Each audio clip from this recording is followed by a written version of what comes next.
after the disaster, passenger walked away from the wreckage. She says a security car picking up children, no other help, no ambulance, no medical personnel. 17 minutes after takeoff, her flight crashing, the fuselage broken apart. Bek Air flight number Z92100 was carrying 93 passengers and 5 crew members from Almaty in southern Kazakhstan to the country's capital, Nur Sultan, losing altitude quickly and smashing through a 2-story building at the airport. Emergency responders on the scene immediately, frantically searching the wreckage for survivors.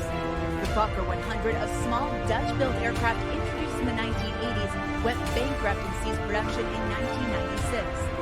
Bek Air only had 8 aircraft in its fleet, and all flights have now been suspended. The Kazakhstan Ministry of Foreign Affairs tweeting it has received with deep sadness the tragic news. The U.S. Embassy in Kazakhstan offering deepest condolences. Dozens now being treated for injuries in the hospital. Authorities say the passengers in the front of the plane suffered the most. Tomorrow has been declared a national day of mourning while the investigation continues. The black boxes have been found, and authorities are now looking at everything, including possible breach of flight operation and safety rules, as well as the heavy fog in the area.